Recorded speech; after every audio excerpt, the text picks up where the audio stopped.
Welcome to my world. 2 escargot, pate, frisee, 2 green salads. Okay, lettuce what's here? Lamb chop, steak frites. Shouldn't you be doing something? 2 smoked filet and a pepper steak. Come on, make the dessert. Chocolate tart, please. As a cook, tastes and smells are my memories. And now I'm in search of new ones. So I'm leaving New York City and hope to have a few epiphanies around the world. And I'm willing to go to some lengths to do that. I'm looking for extremes of emotion and experience. I'll try anything. I'll risk everything. I have nothing to lose.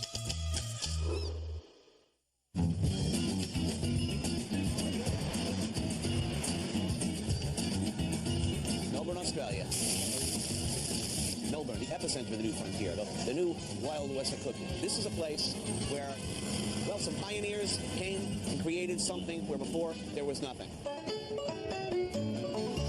The potential here has attracted chefs and restaurateurs from near and far, encouraging them to stretch the boundaries of the ever-evolving Australian cuisine. 2 beef, well done, medium rare, veal pitching pink. And like the American West, it's got a gunslinger attitude towards chefs. We're rough, very rough around the edges, and that's a good thing about it, you know, but the food is not rough around the edges.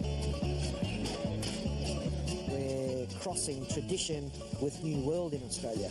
A wild and lawless place. Well, okay, maybe not so wild and lawless, but in no place else in the world the chefs enjoy the kind of latitude, the kind of freedom from restriction that this place has. This is a place where the only rule still is to be good, where justice comes not for the barrel of a gun, for the sharp knife, a squeeze bottle, a metal ring, and what's in your heart, what you can do with food. These culinary early settlers that paved the way, where they press onward by potential for riches, driven forward by an unbridled passion for creating great food in restaurants? Absolutely. Perched on a small hill overlooking a valley carpeted with grapevine sits a somewhat imposing little house on the prairie. It's the home of restaurateur and winemaker Ronnie DeStasio, an early pioneer in the Melbourne food scene. Because our culture is such a young one, we don't have any guidelines, so we're free. We're developing our culture. Ronnie recognized Melbourne's potential early on, opening Cafe DeStasio in what was once the middle of nowhere. Salve. Salve. He is a food baron who knows how to enjoy himself. Today he's hosting a lunch at his country home, and the guests include some fellow pioneers, who are, by the way, some of Australia's greatest chefs. So more than fusion, it's about evolution here in this country, you know? Neil Perry, chef-owner of Rockpool Restaurant. We got passion around the restaurant. Tetsuya Wakuda, chef-owner of the world-famous Tetsuya. We're trying actually to change the face of the restaurant business in this country. And Armando Quercoco, chef-owner of One Ricardo.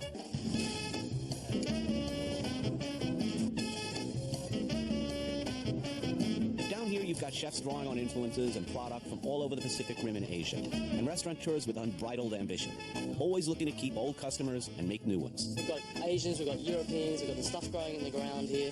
We have the local customer who's patronizing us all the time, and we have to look after very much those customers, otherwise you're losing John Brown. Yes. Do you think chefs listen to what the market is enough? If you want to make money and stay in business and employed as a chef, you have to. The market is God, because it's the market that enables me to do Italian food. However, if the market swings tomorrow and they want Indian, tomorrow morning I will wear a turban and it'll be tandoor chicken, because I want to stay in business running a restaurant. No, that's what I don't believe you. No, I don't believe you. Believe me. This is an opinionated group, and they have every right to be. Their food, their hard work, talent has changed the world around them. If you're thinking it's just shrimp on the Barbie around here, you should be kicked in the head, mate. We are really comfortable with everything that we do here. We're really relaxed. We're not trying to be anybody else but ourselves. With all respect of the Italians and the French, I think we have a fantastic food in this country. We've got a little bit more to go to understand that for passion, and that's what we put in. I mean, we really put our on the line. I'm not kissing your here. I seriously, I would eat in Melbourne before Paris. Any day. Any day. Salute. It's like Nice to meet you. Ma quando mangiamo? Let's go. Hey, quando mangiamo? Ah, the joys of a simple rustic lunch with a few friends. This business has always attracted a certain type of person who's passionate about something already. Look, we have a common denominator. First up, homemade chicken and veal-filled cappelletti with chicken broth. I mean, it's like one big inbred hillbilly family. We've all had each other's sisters. Yeah, indeed. The world, because we have... No, we all steal. I don't mean steal, but you're influenced by those who came before you. Yes, influence. No, that's beautiful. Influencing by other chefs. No one is more passionate about food, or life for that matter, than people in the restaurant business. After work, we cook together. Right. Secondi, uccelli al forno, quail and spatchcock, which is 3-week-old chicken, oven roasted with grapevine leaves, garlic, rosemary, rosemary, and olive oil. Yes, I love this. Look at the grape leaves. It's very good. You know what I said before about the Indian turban? Forget it. I just do it for the passion. I just do it, forget it. It's wrong. Finally, the main course, cignale con radicchio, slowly cooked boar with wine, sage, and apples, with wilted radicchio. Anthony, what do you think of my wine? It's the 2001 vintage. Yeah, that's what you're drinking. I knew before I came to Australia that Australian wine was good. I knew it was really, really good. I had no idea how good until this moment. It's what the French call terroir. Okay, because it's not just what you're eating. It's not just what you're drinking. It's who. I can't talk. I'm going to cry. Salve. I'm just happy to be in this group's company, enjoying some really fine Australian food and wine. As I expressed explicitly to him, if someday Don DeStasio calls upon me to do him a favor, I will definitely be there. Life is good. I'm happy.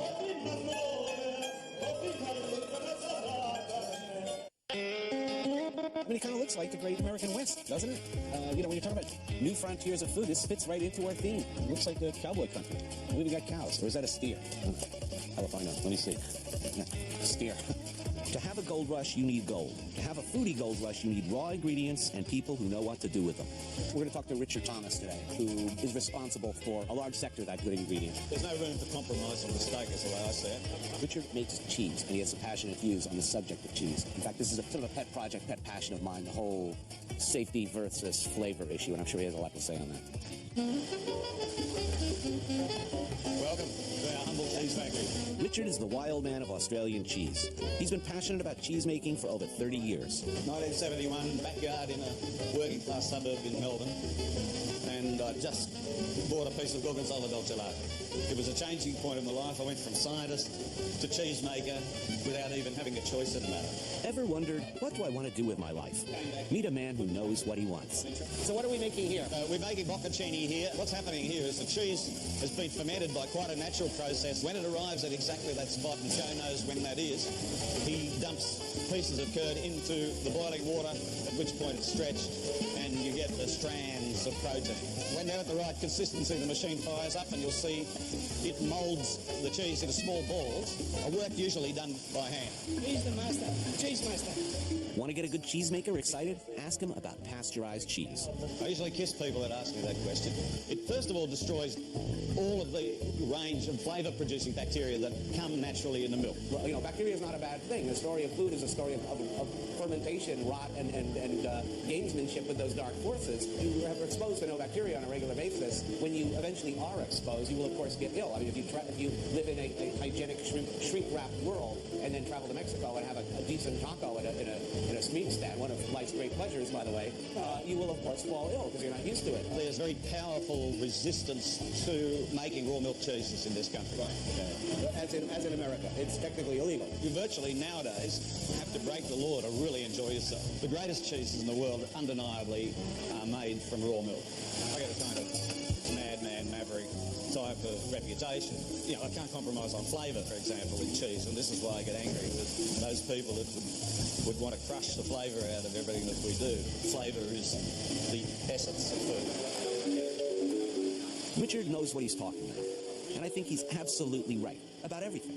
This is the kind of intensity and focus behind every great ingredient, every great chef, and a lot of great meals. This is the most delicate of all cheeses, the goat fromage blanc. A vital part of good cheese making is the gentle way, and particularly goat milk, the way you handle the curd. Everything has to happen slowly. Only people with the greatest of confidence can have the courage to serve something very, very simple. Fresh bocconcini.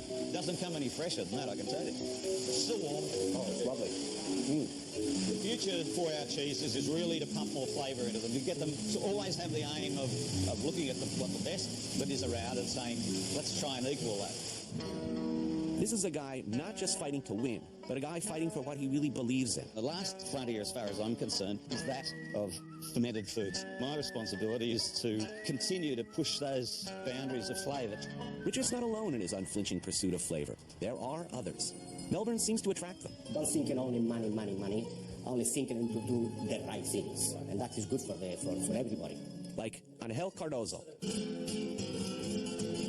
a former NASA engineer turned jamon and sausage maker. 20 years took me to the prosciutto. I make the ham, the dry jamon. The operations center is in the basement of his home. To do this type of food, you have to be out of the industrial factories. Only open air from the windows is used in the curing process. And it's the only way to get the natural taste. Anyway, come into the room here first, and after I show you another one. Look the aroma, the smell. Oh, look at this. This is jamon, the Spanish version, frankly the better version of Italian prosciutto. Look at these. My God. I love the smell in here, too. These ones was the first ones I started making in Australia. Very good, because this is no cholesterol.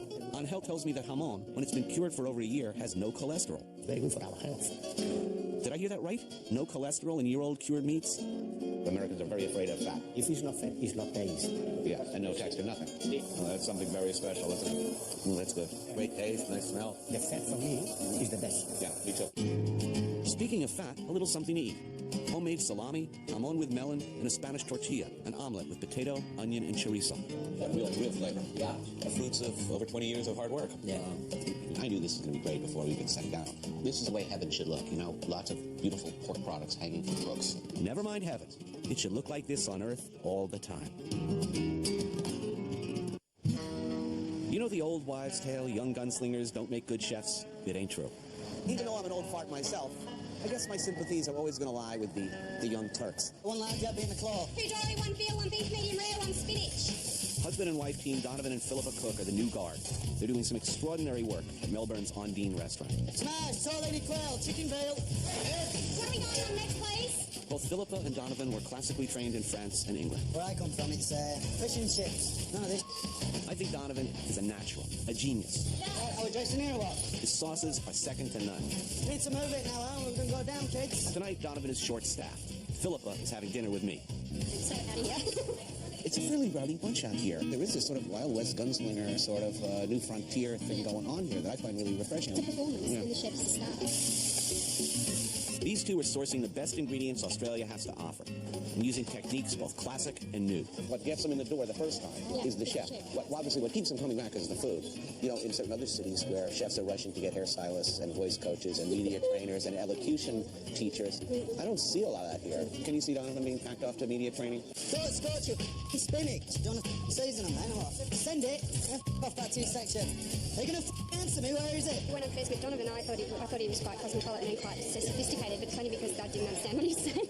Well, as soon as we've got them entrees out the way, let's start banging some names out. All can go down, eh? Know what I mean? No, I don't fully understand what he's saying, but I do know that he speaks through his food. His talent is in combining new and unexpected ingredients and flavors. Case in point, first course, which marries 3 different appetizers to 3 different champagnes. What we're having here is an oyster, truffle and lettuce soup. That goes with the Australian sparkling, which is called piri. Followed by tartare of confit tomato and apple with a yabby, which is a little crayfish. And then the last one there is a quail's egg, quail jelly with a foie gras cream. It is beautiful. I have a thing for quail eggs. This is food that comes out of the French system. But, you know, we're looking at the Abbeys here. Would you describe it as French food, or how would you describe it? Yeah, I would describe it as modern French. Isn't So we it? tend not to describe it also. We're doing our own thing. We're doing what we like to eat, and we're doing what we're good at. Every sauce here is cooked, produced, finished to order. Sauces, made to order. That's the essence of the kind of 2- and 3-star joints these two come from. I understand that every time I pick up a chef's knife, that I owe everything to centuries of French trial and error and tradition. Donovan was an immediate, good guy to me because he's of that system and yet in front of that system by his very un-Frenchness. Now, I told you we're going on this table fast. The fact that he's not ready for prime time resonates with my own shameful sellout. This is Tony's next course. The courgette flower, or zucchini, whatever you call them in your country. Stuffed with prawn and horseradish farce, diced tomatoes, tiny basil leaves, and a tomato consomme. Poured at the table. This is beautiful. It's just fantastic flavor. What we're having now is smoked barramundi, which is steamed. We do it ourselves. Parsley essence, crispy pancetta, snails, confiture-lots, little sauteed potatoes, with an egg poached in red wine. Eggs poached in red wine. I didn't see that coming. It's beautiful. God, look at that. Unbelievable. And I just saw it in the egg first, it runs all over them. Oh, yes. It's pornographic, isn't it? It is extraordinary. It's all the things I love about a dish. It's new, it references the classics. It's a local fish, and there's bacon involved. This is the main course now, pigeon. We're trying to braise the mushrooms rather than saute them so they go crispy, so they're nice spongy texture. So all we've got here is some truffles that I got before. I preserved them, reduce it, finish with a teaspoonful of cream. So what we've got is pigeon, celery gnocchi, fricassee of mushrooms, Perigos sauce, and a shiitake foam. Wow. Oh, that is extraordinary. Plump, red, juicy, delightful, studded with truffles. Things could be a lot worse. I'm running out of adjectives. I mean, Jesus, it's... Have I used ethereal, magnificent, extraordinary, fantastic, delightful? No, sublime words from me. All right, I'm out of adjectives and I still have one more course to go. It's all the main course of the way, and I just got, 1, 2, 3, 4, 5 entrees. Let's go, then, let's get the garnishes. Time for the final course, and this is all Philippa's department. I do the pastry stuff because he doesn't have to. Beautifully conceived and executed desserts. Like the pyramid of strawberry sorbet. We're doing a pyramid. This is nougatine. It's made with fondant and almonds, which gets placed on the outside. And it's filled with almond parfait glacé with raspberries and strawberries.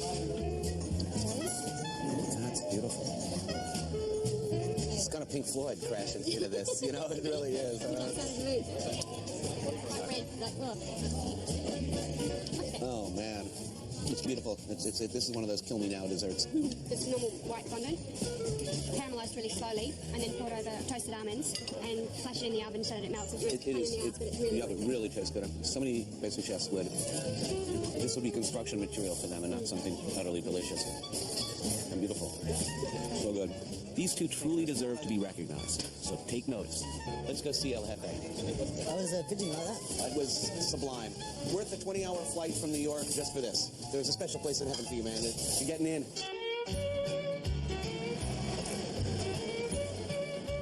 Melbourne, Australia, the final frontier. Like the American West, it's a place where you can come from far away and reinvent yourself. And like the American West, it's got good stuff waiting for people to discover. There may be no other place in the English-speaking world where chefs and food are so enthusiastically embraced as this place right now. I think it's one of the most exciting places to eat, and certainly one of the most exciting places to cook on this planet.